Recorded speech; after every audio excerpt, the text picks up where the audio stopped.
Break के बाद आपका स्वागत है। बड़ी खबर इस वक्त की आपको बता दें, बीएसपी विधायकों के कांग्रेस में विलय के मामले को लेकर बीएसपी ने हाईकोर्ट में पार्टी बनने का प्रार्थना पत्र लगाया है। मदन दिलावर की याचिका में यह प्रार्थना पत्र लगाया गया है बीएसपी की ओर से। हाईकोर्ट में पक्षकार बनने को लेकर प्रार्थना पत्र लगाया गया है। तो यह बड़ी खबर, बीएसपी पक्षकार बनना चाहती है। जो मदन दिलावर ने याचिका लगाई है बीएसपी विधायकों के कांग्रेस में विलय को लेकर।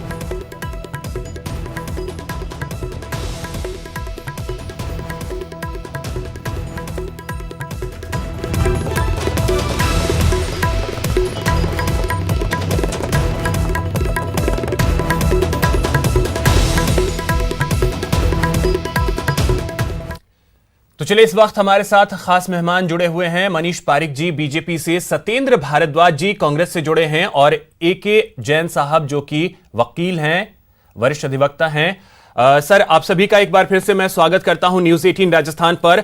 और सबसे पहले मैं एके जैन साहब आपके पास आना चाहूंगा और चीजें आपसे जरा सा कानूनी पहलू जो है वो समझना चाहूंगा। जो आज एसएलपी वापस दी गई है, यानी सुप्रीम कोर्ट से चीजें तो अभी के लिए खत्म हो गई हैं, अब आगे चीजें आ गई हैं हाई कोर्ट में। तो अब यह मामला जो है वो हाई कोर्ट में कैसे आगे बढ़ेगा? देखिए, अभी यह कहना गलत है कि सुप्रीम कोर्ट के सामने मामला खत्म हो गया है। सुप्रीम कोर्ट के सामने स्पीकर ने 21 जुलाई को जो हाई कोर्ट ने ऑर्डर दिया था, जिसमें एक जगह स्पीकर को रिक्वेस्ट और एक जगह डायरेक्शन लिख दिया था, उसको चुनौती दी गई थी। वो आदेश अब इनफ्रक्चुअस सा हो गया है, क्योंकि अंतिम रूप से 24 जुलाई को राजस्थान हाईकोर्ट ने आदेश पारित कर दिया है, जिसमें स्पीकर द्वारा नोटिस पर आगे कार्रवाई पर रोक लगा दी गई है, यथास्थिति बनाए रखने के आदेश दिए हैं तथा 19 बिंदु ऐसे बनाए हैं जिस पर आगे सुनवाई होगी जी। और अब सुनवाई ड्यू कोर्स में हो गई, अर्थात ये पता नहीं कि कितने समय बाद इन बिंदुओं पर सुनवाई हो। ऐसी परिस्थिति में जो 24 जुलाई को राजस्थान हाईकोर्ट ने अंतरिम आदेश पारित किया है, जिसमें स्पीकर के नोटिस पर आदेश के रूप में याचिका की सुनवाई पूरी होने तक रोक लगा दी गई है, अर्थात एक अंतरिम आदेश पर रोक लगा दी गई है। उस परिस्थिति में 24 जुलाई का आदेश से एक नया कॉज ऑफ एक्शन पैदा हो गया है, जिसको स्पीकर भी चुनौती दे सकते हैं विशेष अनुमति याचिका के द्वारा सर्वोच्च न्यायालय में। और जो दूसरे पक्षकार हैं, जिसमें महेश जोशी जो कि शिकायत करता है वो, और साथ ही राज्य सरकार जो कि सेक्रेटरी असेंबली के माध्यम से पक्षकार है, वो भी इसको चुनौती दे सकती है। तो यही सुप्रीम कोर्ट में कहा गया है, क्योंकि 21 जुलाई का आदेश तो अब प्रैक्टिकली 24 जुलाई के आदेश में मिल गया है, उसकी कोई मान्यता नहीं रही है। तो अब जो विवादित आदेश रह गया है वो 24 जुलाई का रह गया है, जिसको पहले चुनौती नहीं दी गई थी। इसलिए हो सकता है कि वो 24 जुलाई के आदेश को चुनौती को देते हुए नई याचिका सुप्रीम कोर्ट में दाखिल कर सकते हैं। और एक और चीज एके जैन साहब, ये थोड़ा सा राजनीतिक सवाल है। जिस तरीके से आज चीजें सुप्रीम कोर्ट में हुई हैं, क्या ये पायलट गुड के लिए मॉरल विक्ट्री है? लेकिन निश्चित रूप से पायलट ग्रुप की तो 2 बार विक्ट्री हुई है इसमें। पहली बार जब 21 तारीख को रिक्वेस्ट के साथ साथ निर्देश दिए गए, और बड़ी विक्ट्री 24 तारीख को हुई है, जब 13 क्वेश्चन बनाते हुए राजस्थान हाई कोर्ट ने यह कह दिया कि जो 14 जुलाई का स्पीकर का नोटिस है उस पर आगे कोई कार्रवाई नहीं की जाए, क्योंकि प्रथम दृष्टया उस नोटिस को लेकर कई सारे प्रश्न और विवाद पैदा हो गए हैं, जिसमें से कुछ प्रश्न हैं कि क्या मुख्यमंत्री की आलोचना करना पार्टी का विरोध करना है, क्या मुख्यमंत्री का विरोध पार्टी का विरोध है, क्या नोटिस जो जारी किया गया है उस पर जुडिशियल रिव्यू हो सकता है, और 92 का जो निर्णय है सुप्रीम कोर्ट का केलोनो का, वो उस पर रोक नहीं लगाता है, वो इस मामले को उसमें कंसिडर नहीं किया। इस तरीके के 13 प्रश्न बनाए गए और इसके लिए ड्यू कोर्स में सुनवाई डाल दी गई। तो ऐसी स्थिति में 14 जुलाई का नोटिस स्पीकर का जी सचिन पायलट और उनके 18 साथियों के लिए प्रैक्टिकली प्रभावहीन हो गया है, क्योंकि कई ये हम जानते हैं कई वर्षों तक अंतिम रूप से मामला निर्धारित हो नहीं सकता। तो ये बड़ी विक्ट्री, और अब जब रिट पिटीशन वापस ले ली गई है तो भी एक सचिन पायलट के लिए एक शॉट इन आर्म है। और उसके बाद अब जब अगर सुप्रीम कोर्ट में चुनौती दी जाएगी तब देखा जाएगा। पर आज की डेट में सचिन पायलट ग्रुप इस कानूनी लड़ाई में विजेता के रूप में सामने निकल कर आया है। सत्येंद्र भारद्वाज जी, पायलट गुट को तो घेरने की कोशिश थी, लेकिन यहां तो मोरल विक्ट्री पे विक्ट्री दिए जा रहे हैं।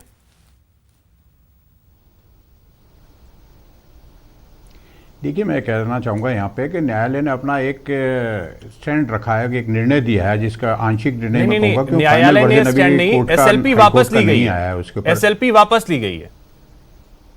एसएलपी वापस नहीं, एसएलपी वापस लेने के लिए पीछे मैं ये समझता हूँ कि जो 24 तारीख को राजस्थान हाईकोर्ट ने जो एक निर्णय दिया है, और वो पहले जो एसएलपी लगाई गई थी उसमें कुछ अमेंडमेंट शायद अध्यक्ष महोदय करना चाह रहे होंगे, उसके साथ में वो दोबारा उसके अंदर उसको एसएलपी को मॉडिफाई करके उस निर्णय को भी शायद क्लब करके और उसको पेश करेंगे सुप्रीम कोर्ट में। मेरा ऐसा मानना है। इसके अंदर एसएलपी वापस लेना कोई अपराध और गुनाह नहीं है। एसएलपी में अगर कोई चीजें अमेंडमेंट करके पेश करनी है, उसको दोबारा से देना है, तो कोई मैं समझता हूँ एक कानूनी सशक्त प्रक्रिया है। उसके नहीं, अपराध और गुनाह बिल्कुल नहीं है सत्येंद्र जी, लेकिन पायलट गुट तो इसे अपनी विक्ट्री के तौर पे प्रेजेंट करेगा। देखिए, विक्ट्री तो अंतिम बहुत जब कहलाएगी जब सर्वोच्च न्यायालय का निर्णय आ जाएगा। विक्ट्री के क्षणिक विक्ट्री नहीं कहलाती है। जब सुप्रीम कोर्ट अपना उस पर वर्जन दे देगा, निर्णय दे देगा, उस दिन पता चलेगा कि विक्ट्री किसकी हुई है। अभी कैसे कह सकते हैं कि सचिन पायलट की विक्ट्री हुई है? आज के डेट में, आज की परिस्थिति में तो कम से कम यही, आज के डेट में, अभी की डेट में, अभी की स्थिति में तो यही लग रहा है। नहीं, बिल्कुल आप ठीक कह रहे हैं कि अभी की स्थिति में सचिन पायलट जी को थोड़ा सा उसमें सफलता मिली है, बट जब अंतिम निर्णय आता है वो सफलता कहलाती है। न्याय अंतिम जो होता है वो फैसला दे देती है सुप्रीम कोर्ट। जब फैसला वो अंतिम निर्णय माना जाता है और वो किसके पक्ष में आ गए तो सुप्रीम कोर्ट। चलिए, ठीक है। कानूनी पहलुओं को ध्यान रखते हुए, देखते हुए, मनीष जी, आपत्ति को अवसर में तब्दील करें,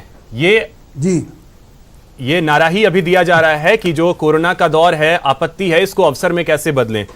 प्रदेश में सियासी संकट पैदा हुआ है, बीजेपी को क्या अवसर दिख रहा है अब? कुछ भी रास्ता नहीं है। तो क्या प्रेसिडेंट रूल की ओर बढ़ रहा है? नहीं, वो तो कुछ भी कर सकते हैं, इसलिए तो जनता को जगा रहे हैं कि कुछ भी कर सकते हैं। उन पार्टी रूल है कि उनको खाना कमाना है, हथियार खरीदना है।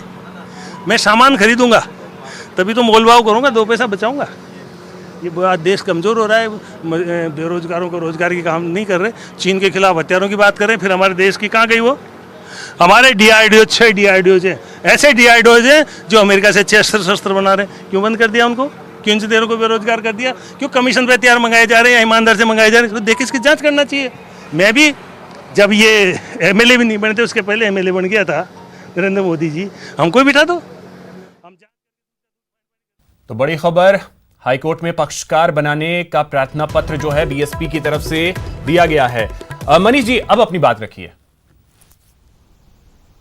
जी, मैं ये कह रहा था अभिषेक कि बड़ी बात ये हो रही है कि सुप्रीम कोर्ट में काम हो रहा है, वहाँ पे दलीलें दी जा रही है, हाई कोर्ट में दिया जा रहा है, फैसला लंबित हो रहा है, राजभवन में एप्लीकेशन हो रही है, धरना हो रहा है। लेकिन सबसे बड़ी बात जो बीजेपी को अवसर की बात आप कह रहे हैं, ये एक्सपोज हो रही है कांग्रेस पार्टी के। इन्होंने क्या क्या ये गापड़ गोलिया, ये ढाका भंडारा कबाड़े करे हैं, वो सब सामने आ रहे हैं। आप देखिए कि सबको बात जनता में आ गई कि 3 आदमी बदलते हैं, इंडिविजुअल आदमी बदलता है, वो तो बेईमान है, वो तो प्रलोभित है। और अगर 6 आदमी मिलकर पार्टी बदल लेते हैं तो वो सतवंती सिया है, वो दूध के धुले हैं। ये प्रश्न खड़ा हुआ। अब ये विशेष संविधान पीठ के सामने मामला जाएगा। उससे पहले जब स्पीकर ने उसको लंबित क्यों रखा, तो इसमें एक्सपोज हुए स्पीकर। जब वो वहां पे गए सुप्रीम कोर्ट में, उसमें उन्होंने अपनी बात करी कि मेरे पावर को ये कर्टेल नहीं कर सकते हैं। वो उन्होंने भले ही कहा हो, लेकिन लोगों के मन में तो ये बात आई थी कि आपने भी तो बसपा विधायकों का मामला लंबित कर रखा है, अपने पास बचा रखा है, तो आप किसको सपोर्ट कर रहे हैं? आप भी कांग्रेस नहीं, तो यही जो आज जो बसपा का रुख है, उसके बाद बीजेपी की तो बाँछें खिल गई होंगी ना। बीजेपी को भी तो एक अवसर दिख रहा होगा अब।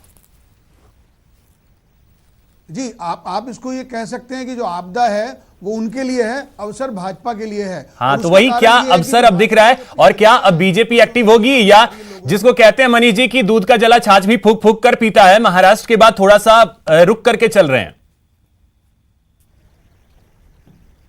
नहीं, मैं ये कहूंगा कि जो नंबर गेम है वो उसमें भारतीय जनता पार्टी कभी नहीं जाती है, लेकिन डेमोक्रेसी की सच्चाई वही है, कड़वी सच्चाई है कि जो गणित है वो बड़ी निर्दयी होती है। हमारे प्रदेश अध्यक्ष सतीश पूनिया जी ने कहा है कि इस बारे में जो भी कोई अपना दायित्व होगा भारतीय जनता पार्टी पूरी शिद्दत के साथ निभाएगी। यही बात कटारिया जी ने कहा है। लेकिन जो कांग्रेस पार्टी यहाँ पर भाजपा के नेताओं को लेकर उल जलूल बातें करने लगी है, उनके बारे में करने, उसका जवाब उसको खुद मिल रहा है। मैं कहना चाहूँगा कि उनको पापों की सज़ा मिल रही है कि उन्होंने जो जो काम लंबित छोड़े थे अपने लाभ के लिए, आज वो खुलकर सामने आ रहे हैं। और लोग, जनता को लगता है कि जब 4 आदमी मिलकर कर रहे हैं तो ये पार्टी का विलय हुआ है या एक आदमी का हुआ। सत्येंद्र जी, कौन कौन से काम छोड़े थे आपने जो अब सामने आ रहे हैं? सत्येंद्र जी, कौन कौन से काम छोड़े थे? देखिए, ये तो मैं ये बताना चाहता हूँ भारतीय जनता पार्टी के प्रतिनिधि को यहाँ पे कि ये जो अनगलन बातें करते हैं, बेबुनियादी बातें करते हैं। अरे भैया सुन लो, मैं आप बोल रहे थे, जब बोल रहा था कि कुछ बीच के अंदर सुनने का मादा जिस दिन भारतीय जनता पार्टी के लोगों में आ जाएगा, ये देश सुधर जाएगा। आप सुनते ही नहीं हो, आप सुनते ही नहीं हो, आप तो सुनते ही नहीं हो। गजेंद्र सिंह जी ने मुकदमा दर्ज करा दिया ताकि जो भी हमने कहा न्यायालय ने आपने कहा कि हमने क्या करा दिया? गजेंद्र जी, मुझे एक बात बताइए, आपने कहा, मुझे बोलिए गजेंद्र जी, एक बात गजेंद्र जी आगे बोलना चाहिए, मेरी आवाज नहीं है। सजा मिल रही है, आपके पापों की सजा आपको मिलेगी, आपके पापों की सजा आपको मिलेगी। नेता को आप तो अपने आप को ज्यादा पाक दामन मत समझो। नहीं है ये, आपने कहा, सुनिए पहले बात सुनिए पहले, आपने कहा था, आप बात सुनिए पहले, राजस्थान अरे बात सुनिए भैया, इसलिए गड़बड़ हो रही है। मेरे भैया बात सुनो, सुनने का मादा आपने बेईमानियां करी, आपने करी, प्रलोभन दिए लोगों को, आपने नैतिकताएं उलादी और आज बात ये आ गई है आपने बेईमानी हर जगह पहन के जवाब दे रहे। सबसे बड़ी बात ये है, आपके पास जवाब ही नहीं। केंद्रीय मंत्री की इज्जत को कचरा करना चाहा, केंद्रीय मंत्री आपने किसको भी करना चाहा। अरे आपका मुख्यमंत्री है, आपकी एजेंसी है, आपका ओएसडी है, आपका ओएसडी है, आपका स्पीकर, आपका स्पीकर है, आप सब आप ही है। और उसके बाद कह रहे हो, चिल्ला लो, मैं बैठा हूं जब आपकी ठीक। मनीष जी एक एक करके। गजेंद्र जी को ये बोलना चाहिए था कि मैं एसओजी को सहयोग करूंगा। सहयोग कर रहे हैं ना, तो मुख्यमंत्री जी को कहो ना सीबीआई से जांच कराए। एजेंसी जिसके हेड मुख्यमंत्री है, उनका ओएसडी दे रहा है वो, और उसके बाद उसी की जांच वही करेंगे। उनको दिन में तो सैल्यूट करता है, आके 4 दफे गिरफ्तारी करने पहुंच रहे, सारे फजीती करा दिया आपने। मनीष जी सुन तो लीजिए, मनीष जी और सत्येंद्र जी एक एक करके सर, एक एक करके। मनीष जी सुन तो लीजिए, ये काम कर रहे हैं केवल अब जी। सत्येंद्र जी बोलिए। आदत खराब है भारतीय जनता पार्टी के लोगों की, ये चिल्ला के बात को दबाना चाहते हैं, सच्चाई को दबाना चाहते हैं। सच्चाई नहीं दबेगी, मैं बताना चाहता हूं। गजेंद्र जी की आवाज टेप में आई या नहीं आई, एसओजी ने उनको नोटिस दिया। गजेंद्र जी का बड़ा ये काम होना चाहिए था। बड़ी साधना से नेता बनता है। अरे आप भैया, तो कह दोगे क्या हो गया, अंडर ट्रायल जेल में रह लो, क्या बात हुई है? अंडर ट्रायल किसी आदमी को न्याय के रूप में लज्जित करना, फिर आपने सवाल खड़े करे वसुंधरा जी पर, वो क्यों नहीं आती है? ये बात हुई, आपने कहा ये सत्येंद्र जी और मनीष जी, अब मैं आप दोनों को रोक रहा हूं सर, अब मैं आप दोनों को रोक रहा हूं, आप दोनों को रोक रहा हूं सर, दोनों को क्यों नहीं कर रहे? सर आप दोनों को मैं रोक रहा हूं, राजस्थान के राजभवन। मनीष जी और सत्येंद्र जी, मैं आप दोनों को रोक रहा हूं। ज्यादा बोलूंगा, 1 मिनट, आप दोनों को मैं रोक रहा हूं। AK जैन साहब, मैं आपके पास अब आ रहा हूं। जिस तरीके से बीएसपी की स्थिति बनी है उसके बारे में आपसे समझना चाहूंगा कि बीएसपी की तरफ से एक व्हिप जो है वो जारी किया गया है, जिसमें यह कहा गया है कि सरकार के विपक्ष में आप वोट करें, और कांग्रेस जो है उसके विधायक अब बन गए हैं, ये सभी जो 6 विधायक हैं बसपा के। कानूनी पहलू इसका क्या है? व्हिप अगर कांग्रेस इन फ्यूचर जारी करती है तो वो मान्य होगा, या जो आज बसपा ने व्हिप जारी किया है वो मान्य होगा? देखिए, बसपा का कांग्रेस में विलय, जब भी राजस्थान में कांग्रेस सरकार रहती है, ये हमेशा एक विवाद का प्रश्न रहता है। बिल्कुल। पिछली बार भी जब कांग्रेस सरकार थी तो बसपा के विधायकों का विलय कांग्रेस में हो गया था, और लगभग 4-5 साल तक तत्कालीन स्पीकर ने उस पिटीशन को लंबित रखा था उच्च न्यायालय में। उसने तब हस्तक्षेप करने से इनकार कर दिया था। पर इसमें एक विधिक प्रश्न जो बार बार अभी भी जिंदा है, और इसका उत्तर न्यायालय ही देगा। यदि बसपा का विलय, जब पिछली अशोक गहलोत सरकार आई थी 2008-9 में, कब आई थी, जब भी विलय हुआ था 2008 तब हो गया था 2008 में, तो फिर दोबारा बस तब तो 2013 के चुनाव में 2000 उसके बाद 2018 के चुनाव में बसपा के चुनाव चिन्ह पर चुनाव कैसे हुए, बसपा के विधायक दोबारा कैसे जीत कर आए अगर राजस्थान के अंदर बसपा समाप्त होकर कांग्रेस में मिल चुकी थी। एक यक्ष प्रश्न है। दूसरा प्रश्न ये है कि स्पीकर ने, जैसा कि समाचार पत्रों में आया है, कोई ऑफिशियल ऑर्डर कहीं से नहीं आया है, कि स्पीकर ने इस याचिका को, मदन दिलावर जी की याचिका को अस्वीकार करते हुए ये मान लिया है कि बसपा का विलय राजस्थान में कांग्रेस में हो गया है। जो 10th शेड्यूल है उसमें विधायक दल के विलय का प्रश्न का सवाल नहीं है। अब अमेंडमेंट कर दिया गया है। पहले 1/3 विधायक अलग होकर अपना अलग ग्रुप बना सकते थे, पर वो अब स्थिति नहीं रही। अब पार्टी का विलय हो सकता है, और अगर पार्टी का जो विलय है उसको 2/3 विधायक अप्रूव करें तो वो विलय माना जाएगा। और साथ में जो स्प्लिंटर ग्रुप बचा हुआ है, 1/3 जो बचे हुए हैं, वो चाहें तो अपनी पार्टी को जिंदा रख सकते हैं। राजस्थान में अगर बसपा पूरी तरह पहले ही विलीन हो गई थी कांग्रेस में, तो दोबारा 2 बार बसपा के चुनाव चिन्हों पर टिकट कैसे चुनाव लड़ा गया और उनके विधायक दोबारा कैसे जीत का है। बिल्कुल, ये एक बड़ी बात है जिसका कहीं जवाब नहीं दिया गया। अब आज की डेट में बसपा के विप का प्रश्न आता है। विप विधानसभा की कार्रवाई पर लागू होता है, और विधानसभा का स्पीकर का ये मानना है कि बसपा अस्तित्व में ही नहीं है राजस्थान की विधानसभा में। हालांकि Punjab and Haryana high court का निश्चित फैसला है कि जब विभाजन होता है पार्टी का तो डाउन टू द लाइन होना चाहिए, अर्थात सिर्फ विधायकों का नहीं होना चाहिए, हर पार्टी का हर स्तर पर विभाजन हो चाहिए, क्योंकि ये मर्जर जो हो रहा है ये पार्टी का हो रहा है, विधायक दल का नहीं हो रहा है। ये एक स्थिति है जिस पर अभी तक जुडिशियल स्क्रूटनी नहीं हुई है। इसलिए बसपा का जो विलय है ये तो अपने आप में अभी इस पर प्रश्न है, और किसी ने देखिए न्यायालय इसका उत्तर देगी। परंतु जहाँ तक विप का सवाल है, क्योंकि स्पीकर ये मान चुके हैं कि बसपा राजस्थान में नहीं रही, बसपा राजस्थान में मिल गई है कांग्रेस के अंदर, इसलिए राजस्थान विधानसभा की कार्रवाई में तो उस विप की कोई मान्यता नहीं है जब तक कि हाई कोर्ट ये आदेश दे दे कि विधानसभा के स्पीकर का आदेश बसपा को कांग्रेस में विलीन करने का गलत है या उस पर रोक लगा दे। ये अभी उच्च न्यायालय के सामने है, क्योंकि पहले तो यही रिट गई थी कि अब तक डिसाइड नहीं कर रहे हैं। अब हो सकता है मदन दिलावर अपने रिट को अमेंड करें या नई रिट लेकर आए, ये तो अब आज आने पे पता लगेगा। बिल्कुल, और परंतु उसमें अब तो बसपा बसपा का भी जो विप है वो आज की डेट में वो लागू नहीं होता। बिल्कुल, बसपा भी अब उसमें पक्षकार बनना चाहती है, बन सकती है जी। सत्येंद्र जी, बनना भी चाहिए उनको। सत्येंद्र जी देखिए, जो संख्या बल है उसको लेकर के जो ऊहापोह की स्थिति थी, लेकिन जो कैलकुलेशन जो है उसमें 102 संख्या जो है वो इस वक्त होटल में मौजूद है, यानी 102 जो हैं वो सरकार के पास हैं। अगर बसपा को लेकर के कुछ भी इधर उधर होता है तो फिर आपके लिए मुश्किलें पैदा हो सकती हैं। क्या यह कांग्रेस के लिए थोड़ा अब खुद भी सोचने की जरूरत नहीं है, क्योंकि 2008 में भी कांग्रेस ने पूरी तरीके से बसपा के जो सभी 6 विधायक थे उनको मिला लिया, 2018 में 6 के 6 जो हैं उनको मिला लिया। तो अब ऐसे में यह सवाल कांग्रेस के सामने खड़ा होता है, और मेरा यह सवाल है कि यह कौन सा, मतलब कहें एक भाषा है कि गोटी फिट होती है जो कांग्रेस इस तरीके से सभी बसपा के विधायकों को अपने खेमे में ले आती है, कौन सी गोटी यह फिट होती है? अभिषेक जी, मैं बताना चाहता हूं, जैसे कि अभी जैन साहब फरमा रहे थे, स्टेट यूनिट का जो विलय है उसको भी साथ में होना चाहिए। एंटी डिफेक्शन लॉ जो बना था, दल बदल विधेयक, उसके अंदर विधायकों और सांसदों के बारे में कहा गया था, पार्टी के बारे में कुछ नहीं कहा गया था, ऐसा मेरी जानकारी में है। पहली चीज, स्टेट यूनिट के जितने भी वो इलेक्टेड विधायक थे बसपा के, उन्होंने पूरा का पूरा विलय कांग्रेस पार्टी के अंदर कर दिया। क्यों कर दिया? कि राजस्थान के अंदर वो अपने क्षेत्र के अंदर, राजस्थान के विकास के अंदर अपना सहयोग देना चाहते थे। माननीय अशोक गहलोत जी के नेतृत्व में आस्था व्यक्त करते हुए उन्होंने अपनी पार्टी का विलय किया, पहली चीज। दूसरी चीज ये आती है विप जारी करना।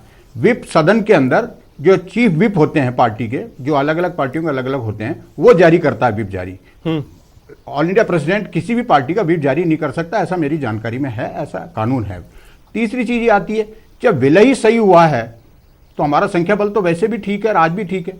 अब बात ये आती है संख्या बल को ये क्यों बार बार में इतना कर रहे हैं कि साहब आपके पास संख्या नहीं है। इस संख्या बल के बारे में बात कहोगी हाउस के अंदर? नहीं, वो हाउस नहीं कह बुलाने रहे के लिए हैं हम राज्यपाल महोदय सत्येंद्र जी, वो नहीं कह रहे हैं। बीजेपी तो बोल भी नहीं रही है संख्या बल को। ये मेरा सवाल था कि 102 इस वक्त आपके पास विधायक हैं, 6 उसमें कम होते हैं, तो फिर दिक्कत तो होगी। अभिषेक जी, मैं आपको निवेदन करना चाहता हूं, आपके पास फुटेज होगी, आपके पास रिकॉर्डिंग होगी, जिस दिन 24 तारीख को हाईकोर्ट का फैसला है, माननीय कटारिया जी जो प्रतिपक्ष सर, आपको जरा सा रोकना चाहूंगा। एक बड़ी खबर इस वक्त आ रही है, बीएसपी विधायकों के कांग्रेस में विलय के मामले को लेकर धरने पर बैठे हैं बीजेपी विधायक मदन दिलावर। विधानसभा सचिव के कमरे में धरने पर बैठे हैं। यह बड़ी खबर इस वक्त की। याचिका निरस्त करने की कॉपी लेने के लिए आए थे मदन दिलावर। प्रमिल कुमार माथुर विधानसभा के सचिव हैं और उनके कमरे में धरने पर वो बैठ गए हैं। बीएसपी विधायकों के कांग्रेस में विलय के मामले को लेकर धरने पर इस वक्त बीजेपी के विधायक मदन दिलावर बैठ गए हैं। देखिए, दरअसल जो कॉपी है वो लेने के लिए वहां पहुंचे थे मदन दिलावर, और याचिका जो उन्होंने, मदन दिलावर इस वक्त खुद हमारे साथ जुड़ गए हैं। मदन जी, आप धरने पे बैठे हैं, कॉपी लेने गए थे, क्या कॉपी देने से इनकार किया गया? क्या वजह है कि आप धरने पर बैठ गए हैं? मैं विधानसभा सचिवालय में जो इन्होंने मैंने पिटीशन किया था उसका आदेश इन्होंने किया है, उसकी कॉपी लेने के लिए बैठा हुआ हूं। लेकिन विधानसभा सचिवालय टालम टोल कर रहे हैं कि हम विधानसभा अध्यक्ष से परमिशन लेंगे, प्रोसीजर फॉलो करेंगे, उसके बाद देंगे। मैंने कहा अभी कितना टाइम लगेगा? बोला टाइम का कोई पता नहीं है, टाइम कितना लगता है, कितना भी लग सकता है। तो जानबूझ करके मेरे को कॉपी नहीं देना चाहते हैं, आदेश की कॉपी नहीं देना चाहते हैं, मुझे डिले कर रहे हैं, मुझे कानून विदों से राय लेनी है, इसलिए मुझे मेरे काम में रोड अटकाना चाहते हैं। तो कानूनविद जो हैं उनसे आपकी बात हुई होगी, आपने ये याचिका लगाई है हाईकोर्ट में, तो क्या इस कॉपी को आपको हाईकोर्ट में देना है? मैं राय ले रहा हूँ कि इसमें इसका क्या करेंगे, कानूनी दो से राय लूंगा, उसके बाद ही है हाईकोर्ट में देंगे नहीं देंगे, पर एक बार उसको पढ़ेंगे तो पढ़ करके क्या डिसीजन लेना है वो करेंगे। क्या आपको ये कंफर्म जानकारी दी गई है कि जो आपने याचिका लगाई थी स्पीकर के सामने उसे निरस्त कर दिया गया है? मुझे समाचार पत्रों से पता चला था, पर मैं विधानसभा सचिवालय आए तो मैंने अधिकारी से पूछा तो उन्होंने कहा उसको निस्तारित कर दिया गया है। आपको कोई आधिकारिक जानकारी दी गई है या नहीं? विधानसभा जो सचिव है उन्होंने बताया मेरे को, लेकिन मेरे को क्या निस्तारित किया है, क्या किया या नहीं, वो तो जब तक मैं आदेश की कॉपी नहीं पढ़ूंगा तब तक कैसे पता चलेगा मुझे। चलिए, ठीक है, बहुत शुक्रिया मदन जी हमारे साथ जुड़ने के लिए और बातचीत करने के लिए। तो इस वक्त मदन दिलावर जो कि बीजेपी के विधायक हैं, वो इस वक्त धरने पर बैठे कॉपी लेने के लिए पहुंचे हैं कि जो उनकी याचिका निरस्त की गई है उसकी कॉपी उन्हें दी जाए।